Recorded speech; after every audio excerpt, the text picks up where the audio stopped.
جس کی ایک بڑی المناک صورت آپس کی خانہ جنگی اور خون ریزی ہوتی ہے جو ہمیں دور علوی میں نظر آتی ہے۔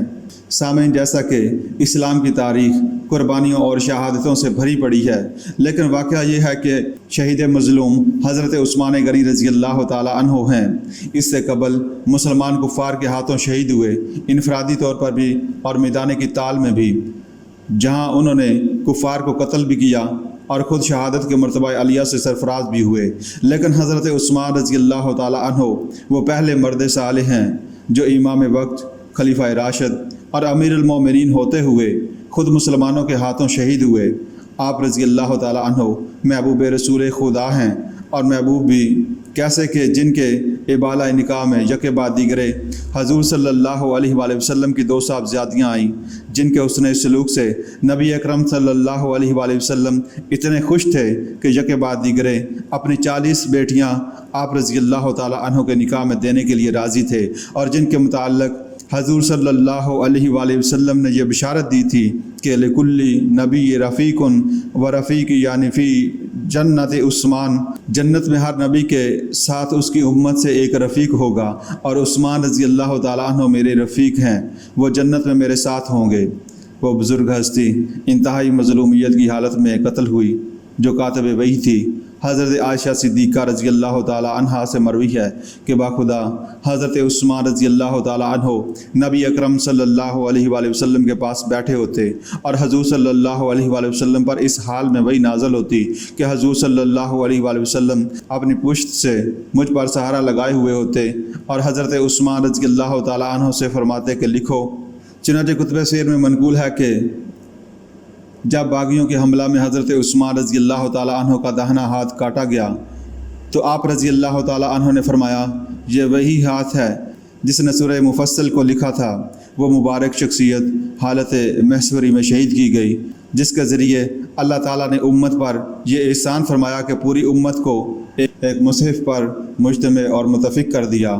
آج ہم جس قرآن مجید کی تلاوت کرتے ہیں وہ امت تک باکمال و تمام صحت کے ساتھ حضرت عثمان رضی اللہ تعالیٰ عنہ کی بدولت منتقل ہوا۔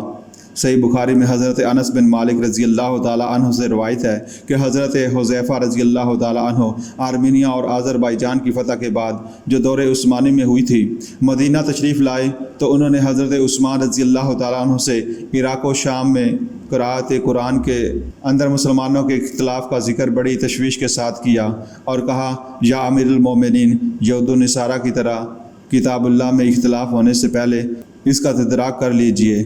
حضرت عثمان رضی اللہ تعالیٰ عنہ نے ام المومنین حضرت حفصہ بنت عمر فاروق رضی اللہ تعالیٰ عنہ سے صدیق اکبر رضی اللہ تعالیٰ عنہ کے دور میں جمع کیا ہوا مصحف منگوا بھیجا، اور آپ رضی اللہ تعالیٰ عنہ نے اس مصحف کو قریش کی زبان کے موافق لکھوایا، اس لیے کہ قریش کی زبان ہی میں قرآن حکیم نازل ہوا تھا، اور اس مصحف کی نقل تمام بلاد اسلامیہ میں بھیج دی۔ وہ معتمد شخصیت مظلومانہ طور پر شہید کی گئی، جس پر رسول اللہ صلی اللہ علیہ وآلہ وسلم کو، صدیق اکبر رضی اللہ تعالیٰ عنہ کو اور عمر فاروق رضی اللہ تعالیٰ عنہ کو کامل اعتماد تھا، اور جو ہر نازک موقع پر مشوروں میں شریک رہے۔ یہ واقعہ تو بہت مشہور ہے کہ مرض الموت میں جب حضرت ابو بکر رضی اللہ تعالیٰ عنہ اپنے جانشین کے لیے حضرت عثمان رضی اللہ تعالیٰ عنہ سے وصیت لکھوا رہے تھے تو حضرت عمر رضی اللہ تعالیٰ عنہ کا نام لکھوانے سے قبل آپ رضی اللہ تعالیٰ عنہ پر غشی طاری ہو گئی، لیکن حضرت عثمان رضی اللہ تعالیٰ عنہ نے حضرت عمر رضی اللہ تعالیٰ عنہ کا نام لکھ دیا۔ جب غشی دور ہوئی تو حضرت ابو بکر صدیق رضی اللہ تعالیٰ عنہ نے کہا، پڑھیے کیا لکھا ہے۔ جب حضرت عمر رضی اللہ تعالیٰ عنہ کا نام سنا تو حضرت ابو بکر رضی اللہ تعالیٰ عنہ بہت خوش ہوئے اور بہت دعائیں دیں، اور کہا، آپ نے عمر کا نام اس لیے لکھ دیا کہ مبادا اس غشی میں میری جان چلی جائے۔ جنت کا بشارت یافتہ اس امام وقت کا خون ناحق بہایا گیا، جن سے احادیث کی معتبر کتابوں میں 140 احادیث سے مروی ہیں، جن میں وہ مشہور احادیث بھی ہے جو صحیح بخاری میں موجود ہے، اور ہماری دعوت رجوع القرآن میں رہنما اصول کے طور پر شامل ہے کہ خیرکم من تعلم القرآن وعلمہ، تم میں بہترین وہ ہے جس نے خود قرآن سیکھا اور اسے دوسروں کو سکھایا۔ آپ کو معلوم ہے کہ نبی اکرم صلی اللہ علیہ وآلہ وسلم نے خوشخبری دی ہے کہ جس مومن صالح نے 40 احادیثیں یاد کر لیں تو وہ قیامت کے روز علماء کے زمرے میں اٹھایا جائے گا تو جن کو 140 احادیث نہ صرف یاد ہوں بلکہ انہوں نے ان حضور صلی اللہ علیہ وآلہ وسلم سے سن کر روایت کی ہوں، اور ان کے مرتبے اور مقام علو کا کیا کہنا۔ اس عالی مقام بزرگ کو شہید کیا گیا جس سے خدا بھی راضی تھا اور رسول اللہ صلی اللہ علیہ وآلہ وسلم بھی راضی تھے۔ مستدرک حکم میں ابن عباس رضی اللہ تعالیٰ عنہ سے روایت ہے کہ ایک دن حضرت ام کلثوم رضی اللہ تعالیٰ عنہ نے حضور صلی اللہ علیہ وآلہ وسلم سے دریافت کیا کہ میرا شوہر بہتر ہے یا فاطمہ رضی اللہ تعالیٰ عنہ کا؟ حضور صلی اللہ علیہ وآلہ وسلم نے کچھ دیر سکونت فرمانے کے بعد ارشاد فرمایا کہ تمہارا شوہر ان لوگوں میں سے ہے جو خدا اور رسول صلی اللہ علیہ وآلہ وسلم کو دوست رکھتے ہیں، اور خدا اور رسول ان کو دوست رکھتا ہے۔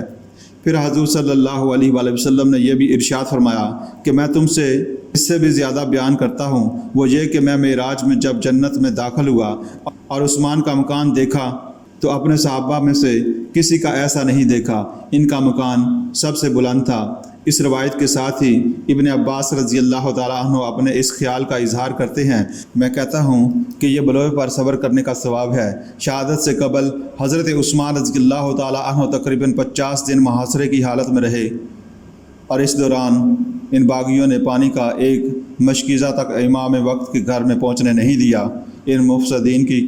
شقاوت قلبی دیکھیے کہ اس شخص پر پانی بند کر دیا گیا جس نے اپنی جیب خاص سے بحر روما خرید کر مسلمانوں کے لیے وقف کیا تھا۔ روایات میں آتا ہے کہ دگرگوں حالات کے باعث ام المومنین حضرت ام حبیبہ رضی اللہ تعالیٰ عنہما حضرت عثمان رضی اللہ تعالیٰ عنہ کے پاس لوگوں کی وہ امانتیں لینے جانا چاہتی تھیں جو آپ کے پاس محفوظ تھیں، اور ام المومنین رضی اللہ تعالیٰ عنہما نے پانی کا ایک مشکیزہ بھی ساتھ لے لیا، لیکن باغیوں نے نیزوں سے مشکیزے میں چھید کر دیے۔ ام المومنین رضی اللہ تعالیٰ عنہما کی شان میں گستاخی کی اور ان کو اندر نہیں جانے دیا۔ یہی واقعہ حضرت حسن اور حضرت حسین رضی اللہ تعالیٰ عنہ کے ساتھ پیش آیا۔ حضرت علی رضی اللہ تعالیٰ عنہ نے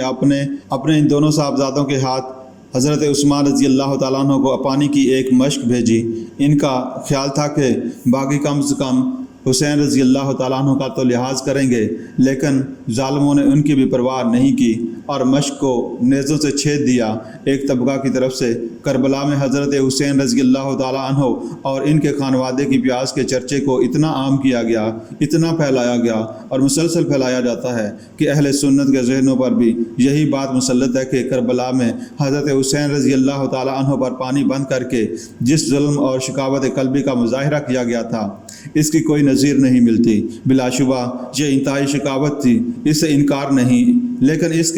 اس قدر چرچے کی اصل غائط یہ ہے کہ حضرت عثمان غنی رضی اللہ تعالیٰ عنہ پر 50 دن رات پانی بند رکھنے کے باعث اس امام برحق اور اس کے اہل خاندان پر جو مصیبت گزری تھی وہ مسلمانوں کے اجتماعی حافظے سے محو ہو جائے۔ یہی وجہ ہے کہ اہل سنت کے عوام تو درکنار اچھے خاصے تعلیم یافتہ لوگوں کو بھی یہ معلوم تک نہیں کہ خلفائے راشدین میں سے تیسرے خلیفہ فضیلت کے لحاظ سے پوری امت محمد صلی اللہ علیہ وآلہ وسلم میں تیسرے مقام پر فائز شخصیت نبی اکرم صلی اللہ علیہ وآلہ وسلم کے دوہرے داماد کس بے ایمانہ ظلم و ستم کا نشانہ بنائے گئے تھے۔ کربلا میں حضرت حسین رضی اللہ تعالیٰ عنہ پر کتنے دن پانی بند رہا؟ مشہور روایات کے مطابق 7 محرم الحرام کو تو میدان کربلا میں پہنچے تھے اور 10 محرم کو ان کی شہادت ہو گئی، یعنی زیادہ سے زیادہ 4 دن پانی بند رہا۔ لیکن حضرت عثمان رضی اللہ تعالیٰ عنہ پر تو 50 دن کے لگ بھگ پانی بند رکھا گیا، اور وہ اپنے مکان کے بالا خانے کی بلکونی سے باغیوں اور محاصرہ کنندگان سے فریاد کرتے رہے کہ میں تم کو خدا کا واسطہ دے کر پوچھتا ہوں، کیا تم جانتے ہو کہ بحیرہ روما سے کوئی شخص بلا قیمت پانی نہیں پی سکتا تھا؟ پھر میں نے اس کو خرید کر وقف کر دیا تو امیر و غریب اور مسافر سب اس سے سیراب ہوتے ہیں۔ لوگوں نے کہا ہاں ہم جانتے ہیں، لیکن اس کے باوجود ان ظالموں کی طرف سے امام مظلوم رضی اللہ تعالیٰ عنہ کو پانی پہنچنے نہیں دیا گیا۔ حضرت حسین رضی اللہ تعالیٰ عنہ کی پیاس کا اتنا چرچا کیا گیا اور اس میں اتنی رنگ آمیزی کی گئی اور ان کی پیاس کی مبالغہ آمیز داستان اس لیے گھڑی گئی تاکہ امت کو حضرت عثمان رضی اللہ تعالیٰ عنہ کی پیاس یاد نہ رہے۔ حضرت حسین رضی اللہ تعالیٰ عنہ کی شہادت پر مظلومیت کا رنگ اس لیے چڑھایا گیا کہ حضرت عثمان رضی اللہ تعالیٰ عنہ کی مظلومیت آنکھوں سے اوجھل ہو جائے۔ عوام الناس میں اس طرح پھیلا دیا گیا ہے کہ اب کوئی جانتا ہی نہیں کہ امت کے اصل مظلوم شہید حضرت عثمان رضی اللہ تعالیٰ عنہ ہیں۔ پھر ہر سال اس کا اتنا پراپوگنڈا کیا جاتا ہے کہ گویا تاریخ اسلام میں کوئی اس سے زیادہ علمناک اور عظیم سانحہ وقوع پذیر ہوا ہی نہیں۔ اس میں کوئی شک نہیں کہ سانحہ کربلا بھی انتہائی علمناک تھا اور یہ تاریخ اسلام کے ماتھے پر ایک بدنما داغ ہے، لیکن ہر واقعے اور سانحے کا ایک مقام اور مرتبہ ہے، اس کو اسی مقام پر رکھنا چاہیے۔ افراد و تفرید سے عدل و انصاف کا دامن ہاتھ سے چھوٹ جاتا ہے۔ حضرت حسین رضی اللہ تعالیٰ عنہ بھی مسلمان کہلانے والوں کے ہاتھوں شہید ہوئے اور آپ رضی اللہ تعالیٰ عنہ کی شہادت انتہائی قابل افسوس حادثہ ہے، لیکن آپ رضی اللہ تعالیٰ عنہ میدان جنگ میں داد شجاعت دیتے ہوئے شہید ہوئے، مد مقابل دشمن کو قتل بھی کیا اور مقتول بھی ہوئے۔ سامعین، میں یہ کہتا ہوں کہ چاہے ایک کا 100 سے مقابلہ ہو، لیکن جب کوئی میدان جنگ میں ہے اور اس کے ہاتھ میں تلوار بھی ہے تو یقتلون و یقتلون والا معاملہ کسی نہ کسی درجے میں تو درپیش ہے۔ مقابلہ کرنے والا قتل بھی کرتا ہے اور مقتول بھی ہوتا ہے، لہٰذا یہ صورتحال بالکل دوسری ہے۔ لیکن ذرا اس کا تقابل کیجئے میدان کربلا کے میدان کارزار کا اور حضرت عثمان رضی اللہ تعالیٰ عنہ کی تقریباً 50 دن کے محاصرے کے بعد شہادت کا، وقت کی عظیم ترین سلطنت کا فرمانروا، جس کی حدود مملکت کا یہ عالم ہو کہ حضرت ذوالقرنین جیسے عظیم بادشاہ کی سلطنت سے بھی سہ چند اور اگر ذرا اشارہ کر دے تو اتنی فوجیں جمع ہو سکتی ہیں جن کا شمار ممکن نہیں۔ مصر، شمالی افریقہ، شام و فلسطین، یمن، نجد، حجاز، عراق اور ایران کے جان نثار گورنرز سب ان کے ایک حکم پر لشکر جرار کے ساتھ حاضر ہو سکتے تھے۔ حضرت امیر معاویہ رضی اللہ تعالیٰ عنہ انتہائی اصرار کرتے رہے کہ ہم کو اجازت دیجیے کہ ہم ان باغیوں، شورش پسندوں، فتنہ گروں اور باغیوں سے نپٹ لیں، لیکن حضرت عثمان رضی اللہ تعالیٰ عنہ کی زبان پر ایک ہی حکم تھا کہ نہیں۔ اگر اس پیکر صبر و رضا کی زبان سے ایک لفظ بھی اجازت کا نکل جاتا تو باغیوں کی تکہ بوٹی ہو جاتی اور ان کا نام و نشان ڈھونڈنے سے بھی نہ ملتا۔ لیکن حضرت عثمان رضی اللہ تعالیٰ عنہ اس آزمائش میں صبر و ثبات، حلم و تحمل اور قوت و برداشت کے کوئی ہمالیہ نظر آتے ہیں۔ انہیں اپنی جان دینا قبول، اپنی بے حرمتی منظور، لیکن یہ بات کسی حال میں منظور نہیں کہ ان کی وجہ سے کسی بھی کلمہ گو کے خون کی ایک بوند گرے۔